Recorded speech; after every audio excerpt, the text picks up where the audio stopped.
It's time for another lecture. Welcome back, rhetoric fans around the world. Welcome.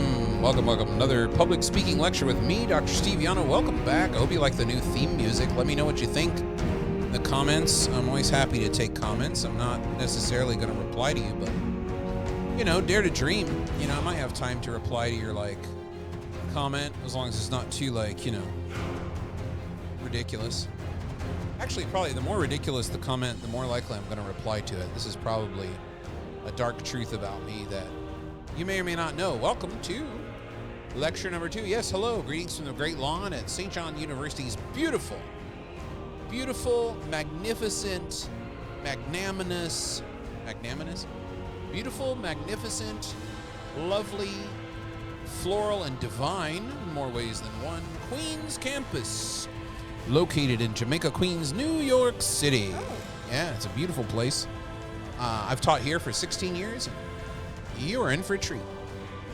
Some of my teaching is about to come into your ear hole and your eye hole here on YouTube. I make these videos for my classes, so they have to watch them. But if you're watching it on your own time, then God bless you. Welcome. Happy to have you here. The intro music, I think, needs a different intro screen. Are you a graphic designer? Maybe you would want to make me a more aggressive looking.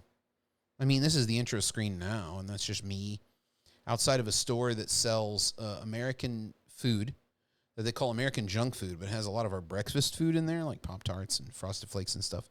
They call American junk food. Tasty America. It's a shop in Stockholm, Sweden. It's a picture that I took when I was in Stockholm a couple of years ago.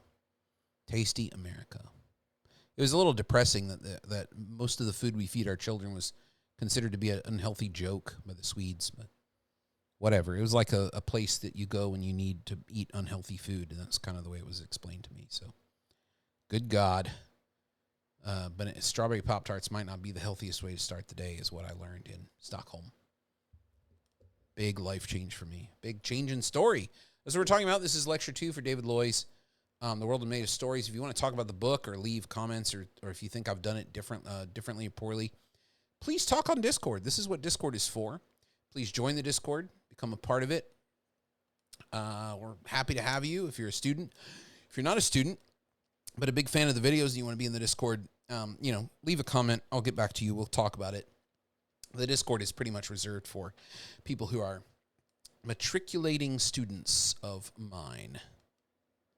This is where we left off. Lecture 1 was the Susan Sontag quote. Serious fiction writers think about moral problems practically. So what I'm doing is basically going 25% of the book each video and kind of talking about how to use it. And the thing to remember here is that this book is used to help inspire you to think about what to talk about. There's not going to be any kind of quiz or anything on this. It's really just for you to kind of be inspired and think, well, what could I talk about? You literally could talk about anything you want. You just have to connect it to the audience, the value of the audience, and having them think about it. That's why I think this book is so powerful. Here's Susan Sontag. Serious fiction writers think about moral problems practically. They tell stories. They narrate. They evoke our common humanity in narratives which we can identify.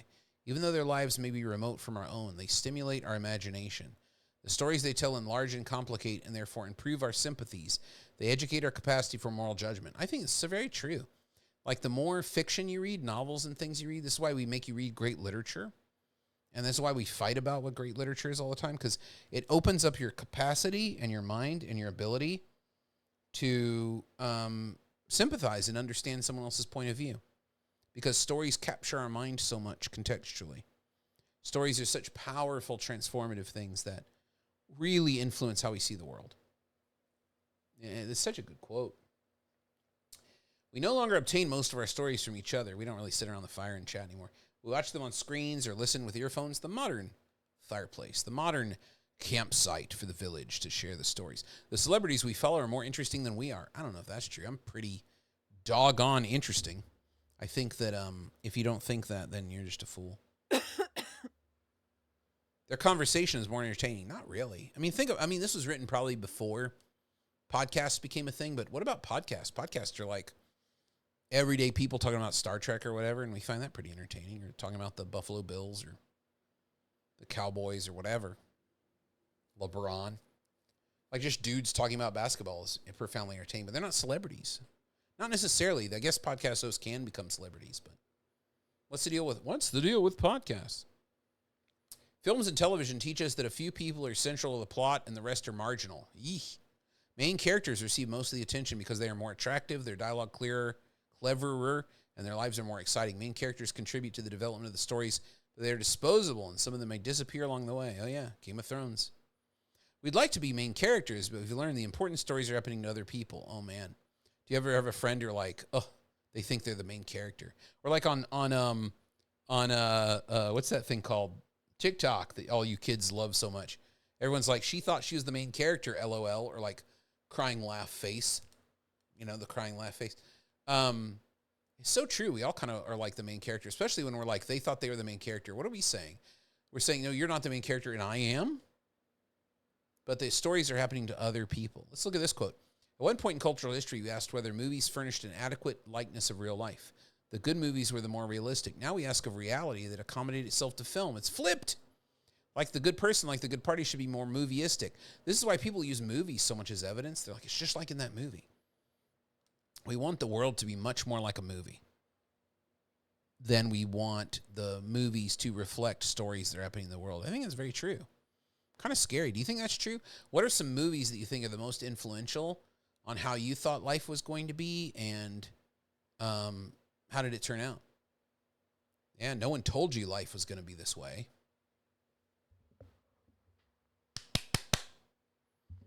Your life's a joke. You're broke. The storm blew you away. I don't know that. What are the lyrics to that? The Friends. Did you ever watch that show, The Friends? That was on when I was in college. The Friends. We used to watch it from time to time. There was a young man who had a monkey in his apartment. That couldn't have been sanitary.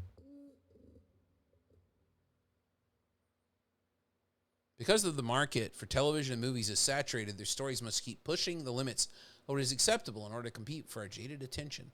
Language and images that were disturbing a decade ago are mainstream today. What is edgy now will soon become common. So whatever you think is edgy and disturbing now, your kids will think is so tame. And then whatever your kids are doing, you're going to be like, this is the end of civilization. These children are horribly corrupt. This is the end of days. This is horrible. I don't know what we're going to do. Society will collapse. This is the way all generations are.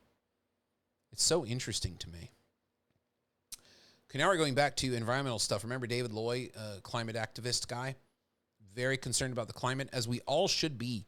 He's kind of got an unusual take on it. So anytime he talks about the climate, I think we should pay careful attention because he's got something really interesting and unique to say about it when he writes about it. Ecologists tell us that the biosphere is experiencing a great dying. Although half its plant and animal species may become extinct by the end of the century. Whew. Wow. 2099? How old will you be in 2099? A few species are propagating exponentially. Human beings, of course, as well as their food crops and favorite animals. Cows, pigs, chickens, dogs, cats, etc. Also, rats, crows, pigeons. Doing very well. Stories with certain types of predictable plots, superheroes, Mills and Boone. I don't know what Mills and Boone is. Something to look up, I guess. Have also been proliferating. Evolutionary pressures select for the most profitable ones while consigning other varieties to fragile ecological niches. Myths at the heart of non-modern cultures are replaced by invasive species that promote the cargo cult of commodifying consumption. There's a lot there. Kind of poetic the way he wrote. But we want to tell the same stories over and over again. No innovative stories. No stories that attempt to kind of move things in a different direction. We're kind of stuck, is what he's saying. And we're only telling this one story of like commodity consumption is the only valuable thing that we can really do. That's really what we're meant to be doing here. Stories reproduce themselves by employing threats and promises. Chain letters warn recipients about what happened to the last unfortunate person who did not send 5 copies to friends. Did you ever get those when you were younger and really be like, I don't believe it, but I'm still going to do it? It really kind of, the power of the story, it kind of makes you want to do it. The Diamond Sutra, this is a holy text in Buddhism, declares that someone who gives away enough alms to fill the world receives less merit than one who reads and expounds even one of its stanzas. Hey, I read this cool thing. I want to share it with you. You get more spiritual credit than if you fill up the coffers of the world with diamonds. That's kind of wild story. What happens when I realize my story is a story? This will be good. One meaning of freedom is the opportunity to act out the story I identify with. So if you're truly free, you could say, I'm changing my story. I'm going to tell a different story about myself. I'm going to act as a different kind of character, and these are the values I'm going to have, and this is what I'm going to do in the world. And I really want to be like these people I admire, so I'm going to start acting like them in the world. Another freedom is the ability to change the stories of my role within them. I just talked about that. I move from scripted character to co-author of my own life. Wow. What does it mean to be a scripted character? What does it mean to be co-author of your own life? Did you see this movie recently, Free Guy? It's this movie, Free Guy, with, who is it, Ryan Reynolds? In Free Guy, he's a NPC. And he's an NPC in a video game. He doesn't realize it. And then one day he realizes he's an NPC. He's like, oh, I don't really like this story. I want to be somebody who does things and change the world. And he becomes the free guy. Because he's free, but he's like the free guy, like a video game, an extra life. So think about it like that. You can give yourself kind of an extra life, like video game, like a one-up mushroom, by taking control of your own story. It's kind of cool. Whether or not karma is an unfathomable moral law built in the cosmos, living a story. You ever heard about karma? You know, karma is my boyfriend. Karma is the something on the weekend. You Swifties, sing. Go and sing it. I'll wait. Yeah.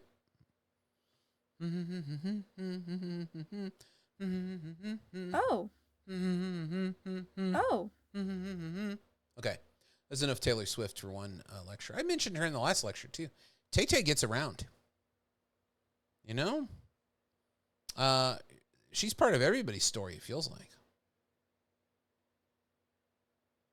The difference between good and bad karma is the difference between life stories that decrease and increase suffering. Now, that's a good one. So what kind of person do you want to be? What kind of character do you want to be? I want to be somebody who, whatever I'm doing, I'm alleviating suffering, or I'm not putting more suffering into the world. I think that's a really great way to think about what your story is, who you are, what you're going to do in this place, how your daily life has consequences. Remember, this moment is the moment that we have. What are we going to do in this moment to make things better?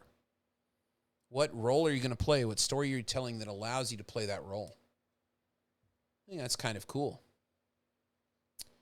Let's jump down here a little bit. It's going to talk about Descartes, and this part here about Descartes between the Angall and McIntyre quotes, I think would be fun to share in your philosophy class.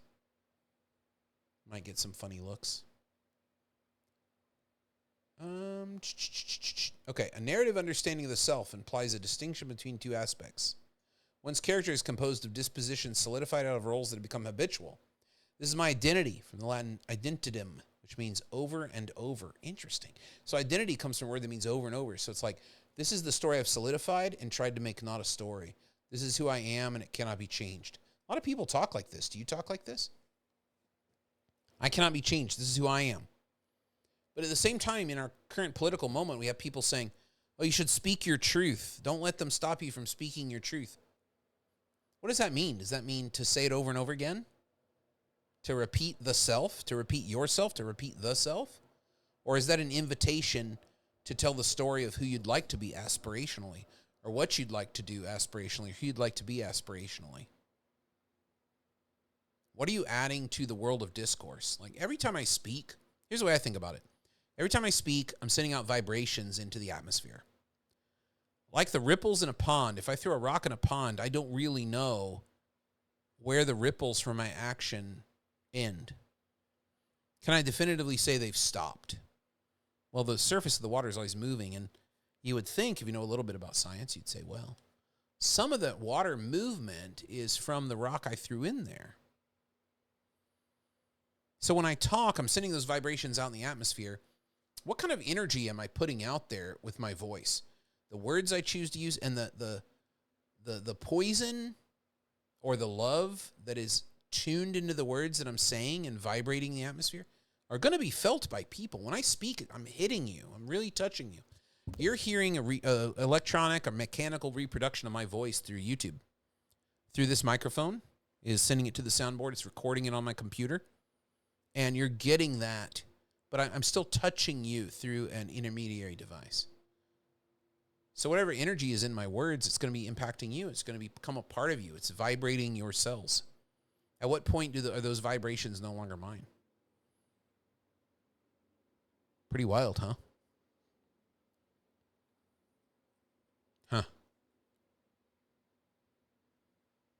forgot how I got off on that. Oh, yeah. One's character is composed of dispositions solidified out of roles that become habitual. You have these habitual roles. Realize their stories. You can change them. This is my identity over and over. The other aspect of self preserves the possibility of novelty, of doing and becoming something different. This is nothingness. Identity is relatively fixed. Nothingness is that which cannot be fixed. So there's a part of you that wants to change and be better, but isn't part of your identity yet because you don't really have a narrative for it. I think what David Loy is encouraging us to do is think about, how do I draw on stories from my nothingness and unseat that repetitive identity? I mean, you might not be a toxic person. You might be a wonderful person. But the stories you're telling about yourself and your identity are completely under your control within context, and you can always work to change them and to become a person who's sending out better vibes through what you're saying about yourself, what you're thinking about yourself, what you're doing, and what you're acting, and all those things that you're doing. I think it's so cool. Look, Zizek made it in the book. That's funny. The fact that we can never fully know is reality is not a sign of the limitation of our knowledge, but a sign that reality itself is incomplete, open, and our actualization of the underlying virtual process of becoming. It's very true. So you say, well, we can't fully know the truth about physics. We can know enough. And maybe the truth about physics is that we complete it because it's a human-made story. There isn't any physics without human beings there to tell the story of physics. Wild, huh?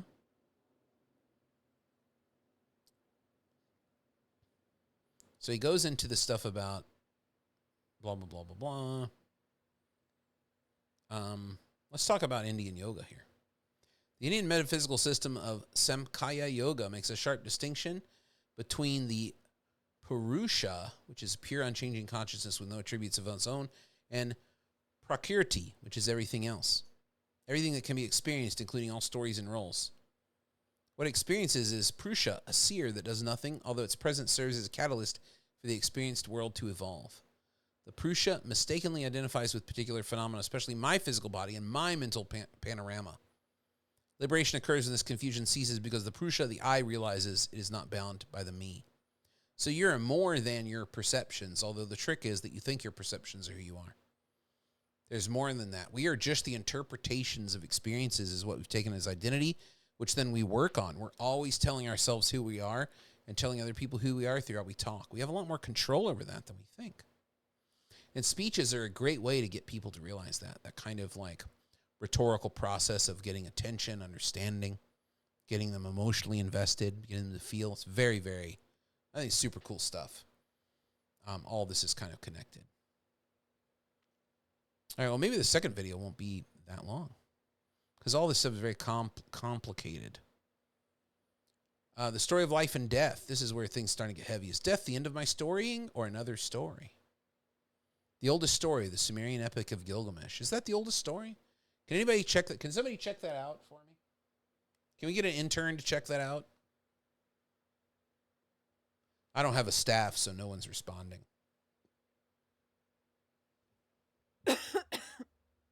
Maybe one day. It's about his efforts to evade death. We cope with death by weaving it into stories that lessen its sting so that it does not represent an end of life and meaning, that overshadows all life and meaning. The meaning of life is that it stops. Thanks, Kafka. That's cheerful. Jesus, man. If death is a wall we cannot peek over, the only way to story death is with metaphor. An undisturbed sleep, leaves falling from a tree, sailing into the sunset, shuffling off the mortal coil, passing away. Is the problem death or are ways of storying it? Is there a way we could story death to where it's something that people would be more accepting of or it would be less taboo? We are fearful of something that always will happen, but there's no way to know what is we're afraid of and no way to know whether we should be afraid. So it makes death kind of silly to be afraid of because we don't know if we should be afraid of it or not, especially since it's a natural thing. It's going to happen. It's natural. What are we so afraid of? We don't know anything about it. Nobody's reported anything to us. So we don't know. Although anticipation of death can play an important role in my storying, actual death cannot. Stories about my birth, shock, pain, and my death, terror, pain are different from my physical birth and death. So there's a big gap there for him. We distinguish death from life because we fear one and cling to the other, but we cannot have one without the other. The meaning of each is the negation of the other. This is like dialectic, or like when When you think of the yin yang from Eastern thought, the yin and the yang, there's an element of both in either. That's how they understand each other. If life is good and always followed by death, mustn't death be good too? The alternatives are not life or death, but life and death, or what? It's kind of hard to get out of that. Questions about an afterlife tend to assume the same binary choices. Either I am annihilated or I survive in some fashion. Why can't it be some third way? But we're so connected. The point he's trying to make here is that we're so connected to our identity as who we are. But our identity is a story made from the perceptions that our organs and our mind and our biology and our spirit has made. And that's a story we've put together. We can always challenge that. We can always push against that. We can always articulate a new tale. And by doing so, we can lighten other people's load and make their daily life feel a little bit better by how we conduct ourselves. Maybe you're like, oh, this is just politeness. Well, it's a lot more than that, because it really is the shaping of the reality of yourself and others in relationship.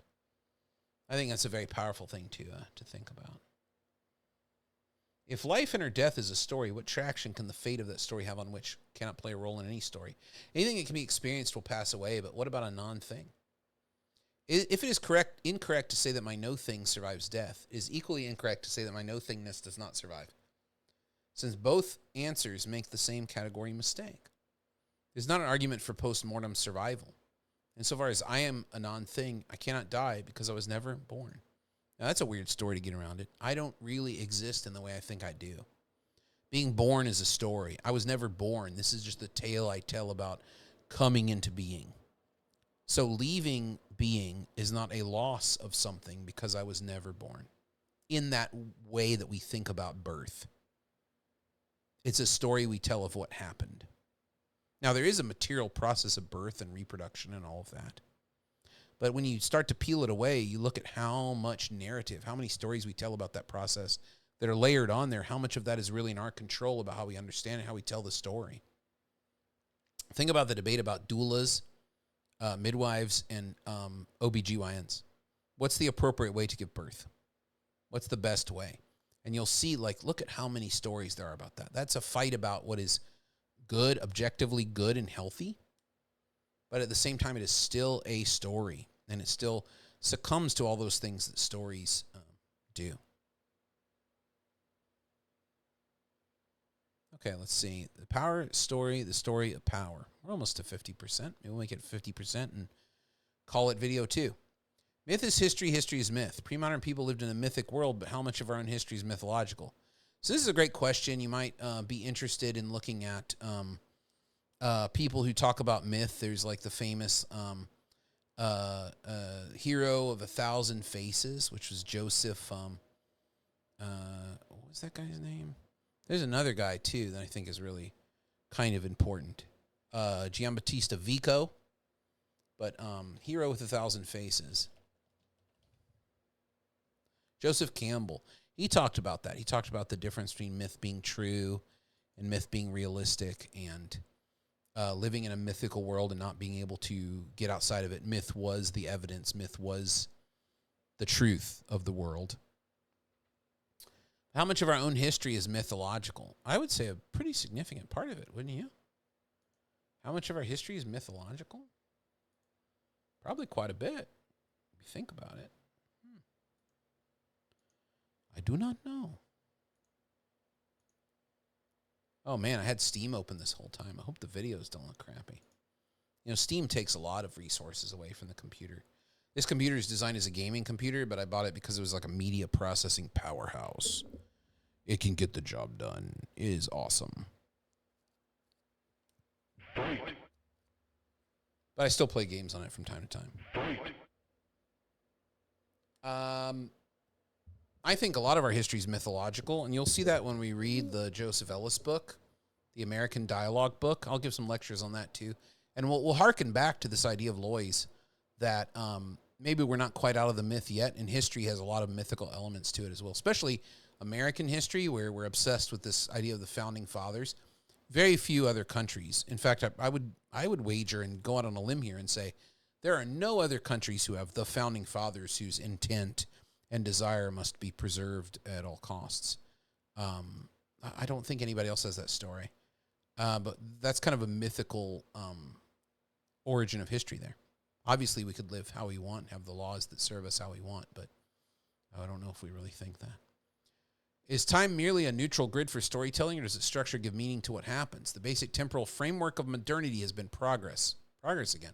How much better we're making the world. The future will redeem the past, which is a weight to be overcome. That is a good definition of progress and positivism as well. Pre-modern societies usually idealize the past, being more concerned about how far we have fallen or may fall.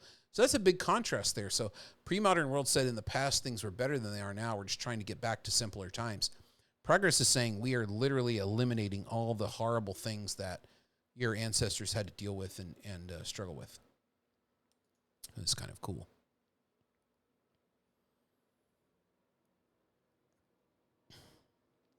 Millenniarism is a story about the tension between our fallen world and its sacred source, which will soon be resolved when the transcendent intercedes to redeem this world. That would be the idea of the second coming.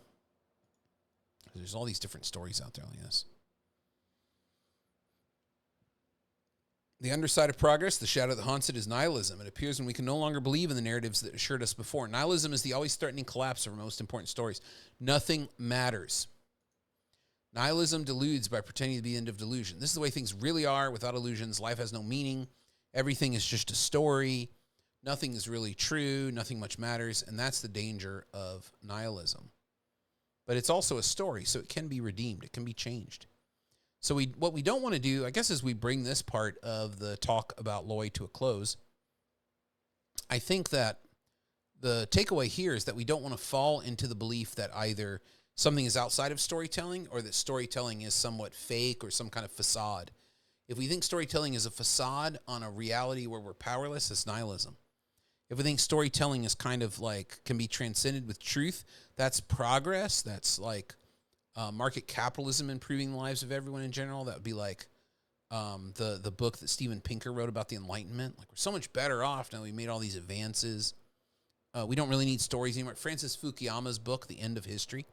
We don't really need this tale of history and struggle anymore because we've really become quite successful in our progressive vision. Or scientism, like Neil deGrasse Tyson and stuff. We don't really need those stories anymore. We can prove it. We have the facts. Science can eliminate the need for any kind of artistic or creative storytelling. We don't need it. We can really know the truth, and if you don't accept it, then you're just stupid or wrong. Or both. You could be both. These are the kind of things that David Loy is warning us away from. We can't ever escape the story because the storytelling human has the power to tell a story a different way and really create a world with less suffering. And also, if we think that storytelling is powerful and we think storytelling really matters, then we can capture the present moment. The time that we have now is a time to come up with another story and really influence the world in a more positive way. So this one got us to 50% of the book. 2 more lectures coming. Probably not going to be posted right with these. There'll probably be a little bit of a lag, a few hours, because I got to take a little break and maybe film these tomorrow, maybe. But let me know what you think. And if you're a student, of course, come to Discord. Let's talk about it. Look, it's the same, like for 2 videos now, we had the same frickin' chat of Dan and I talking about Skype because you people aren't adding anything. Where's your story? Where's your story? Take the David Loy challenge and put your own story up there. Get out of your again and again repeated identity and become someone new. Tell a new story about yourself in Discord. Share your thoughts about the book. I'm actually very legitimately curious about what you think and would love to know your thoughts and how you feel about it. Questions for me, questions about the book, all are welcome. But this is the end of Lecture 2 about David Loy. 2 more lectures to go, Lecture 3 and 4. Follow right on this channel. You can watch them directly after this one. Like, comment, subscribe, even if you're in the class or not. See you guys next time. Have a great rest of your day.